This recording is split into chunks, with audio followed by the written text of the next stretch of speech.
একটা বাড়িকে মজবুত আর দীর্ঘস্থায়ী করতে সবচেয়ে জরুরি জিনিসটা কি বলুন তো? অনেকেই হয়তো বলবেন রড, সিমেন্ট। কিন্তু এর চাইতেও গুরুত্বপূর্ণ একটা ব্যাপার আছে যা প্রায়ই আমাদের নজর এড়িয়ে যায়। আর সেটা হলো ড্যাম্প প্রুফিং বা পানি নিরোধক ব্যবস্থা। বিশেষ করে আমাদের দেশের আবহাওয়ায় যেখানে প্রচুর বৃষ্টি হয়, এই একটা ছোট ভুল কিন্তু পুরো বাড়ির জন্য একটা বড় ঝুঁকি তৈরি করতে পারে। জাস্ট ভেবে দেখুন, ভুল পদ্ধতিতে করা ড্যাম্প প্রুফিং এর কারণে দেয়াল স্যাঁতসেঁতে হয়ে যায়, প্লাস্টার খসে পড়ে, এমনকি ভেতরের রড পর্যন্ত ক্ষয় হয়ে যেতে পারে। মানে বাড়ির পুরো কাঠামোই দুর্বল হয়ে পড়তে পারে। তো চলুন আজ আমরা এই বিষয়টার গভীরে যাই, দেখি কিভাবে এই মারাত্মক ঝুঁকি থেকে নিজেদের বাড়িকে বাঁচানো যায়। এই পুরো বিষয়টাকে সহজে বোঝার জন্য আমরা 5টা ভাগে আলোচনা করব। প্রথমে দেখব বাড়ির ভিত্তি বা ফাউন্ডেশনের দুর্বলতা নিয়ে, তারপর ভেতরের ঝুঁকি, ছাদের সমস্যা, জিনিসপত্র কেনার সময় আমরা কি ভুল করি, আর সবশেষে থাকবে একটা কমপ্লিট ড্যাম্প প্রুফ ব্লুপ্রিন্ট। তো চলুন শুরু করা যাক প্রথম সেকশন দিয়ে। একটা বাড়ির প্রতিরক্ষা ব্যবস্থা কিন্তু ছাদ থেকে নয়, শুরু হয় একদম মাটি থেকে, মানে এর ভিত্তি থেকে। আর মজার ব্যাপার হলো সবচেয়ে বড় ভুলগুলো কিন্তু এখানেই হয়। আচ্ছা, কখনো কি মনে প্রশ্ন জেগেছে একটা বাড়ির জন্য সবচেয়ে বড় আর লুকানো বিপদটা আসলে কোথা থেকে আসে? উত্তরটা কিন্তু বেশ অবাক করার মতো। এটা আসে মাটির নিচ থেকে, এমন একটা জায়গা থেকে যা আমাদের চোখের পুরোপুরি আড়ালে থাকে। হ্যাঁ, সমস্যাটা একদম গোড়াতেই শুরু হয়, ফাউন্ডেশনে। আর সেটা হয় খুব নীরবে। এখানে মূলত দুটো সমস্যা একসাথে কাজ করে। একটা হলো মাটি থেকে পানি কৈশিক প্রক্রিয়ায় বা ক্যাপিলারি অ্যাকশনের মাধ্যমে ধীরে ধীরে দেয়ালের উপরের দিকে উঠতে থাকে। আরেকটা হলো কংক্রিট ঢালাইয়ের পর যদি ঠিকমতো কিউরিং বা পানি না দেওয়া হয়, তাহলে এর মধ্যে হাজার হাজার মাইক্রো ক্র্যাক বা সূক্ষ্ম ফাটল তৈরি হয়। আর এই দুটো পথ দিয়েই পানি খুব সহজে বাড়ির কাঠামোতে ঢুকে পড়ে।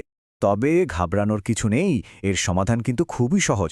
প্রথমত, বাড়ির প্লিন্থ বিমের উপর বিটুমিনাস কোটিং, মানে আলকাতরার মতো একটা ওয়াটারপ্রুফ লেয়ার দিতে হবে।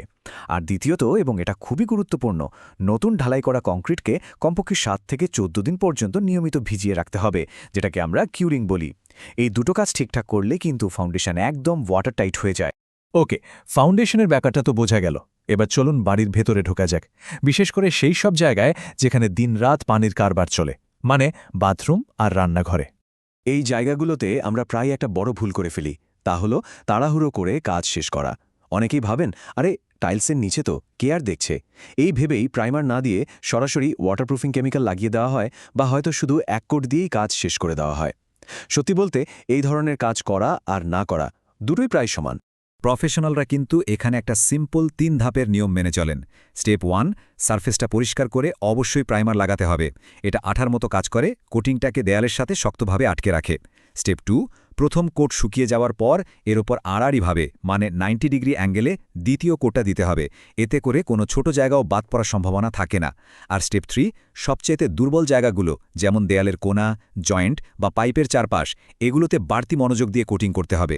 ব্যাস, এইটুকু করলেই ভেতরে লিকেজের ভয় আর থাকবে না। ফাউন্ডেশন হলো ভেতরের ভেজা জায়গাও হলো। এবার চলুন একদম ওপরে যাওয়া যাক, বাড়ির ছাদে। ছাদ কিন্তু বৃষ্টি আর রোদের বিরুদ্ধে আমাদের প্রথম এবং শেষ ডিফেন্স লাইন। অনেকেই ভাবেন ছাদে দামি ওয়াটারপ্রুফিং কেমিক্যাল দিলেই কাজ শেষ, কিন্তু আসল ভুলটা এটা নয়। আসল ভুল হলো ছাদে পানি জমে থাকতে দেওয়া। ব্যাপারটা এমন, আপনি যতই শক্তিশালী বর্ম পরুন না কেন, যদি একটানা এক জায়গায় চাপ পড়তে থাকে, সেটা একসময় ভেঙে যাবেই। জমে থাকা পানিও ঠিক এভাবে হাইড্রোলিক প্রেশার তৈরি করে, আর সবচেয়ে ভালো কোটিংকেও নষ্ট করে দেয়। আর এই বিশাল সমস্যার সমাধানটা লুকিয়ে আছে ছোট্ট একটা সংখ্যায়, মাত্র 1-এ 100। এর মানে কি? খুব সহজ। ছাদের যেদিকে পানি যাওয়ার ড্রেন পাইপটা আছে, সেই দিকে প্রতি 1 মিটার বা প্রায় 3 ফুট দৈর্ঘ্যে 1 সেন্টিমিটার করে ঢালু করে দিতে হবে। এই সামান্য ঢালটুকুই যথেষ্ট জমে থাকা সব পানিকে সোজা ড্রেনের দিকে ঠেলে দেওয়ার জন্য। No ponding water, no problem. আচ্ছা, আমরা তো এতক্ষণ পদ্ধতিগত ভুলগুলো নিয়ে কথা বললাম, কিন্তু এমন একটা ভুল আছে যা এই সব কিছুর সাথেই জড়িত। আর সেটা হলো ভুল উপকরণ কেনা, মানে সস্তার 3 অবস্থা আর কি। দেখুন, ব্যাপারটা খুব পরিষ্কার।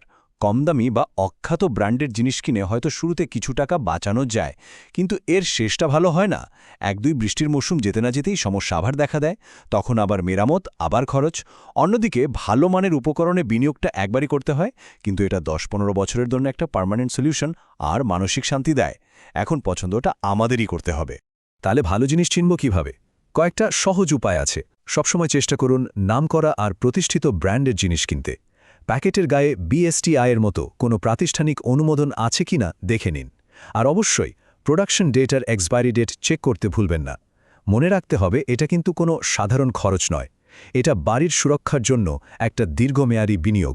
তো আজকের এই পুরো আলোচনা থেকে আমরা কিন্তু একটা মজবুত আর ড্যাম্প ফ্রি বাড়ি তৈরির জন্য একটা পরিষ্কার রোডম্যাপ বা ব্লুপ্রিন্ট পেয়ে গেলাম।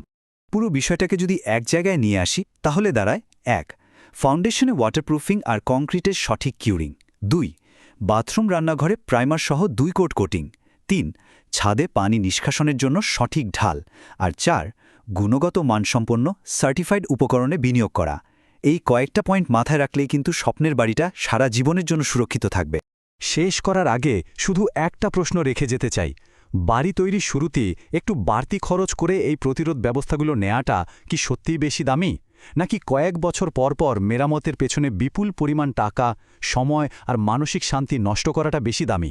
উত্তরটা কিন্তু আমাদের সবারই জানা।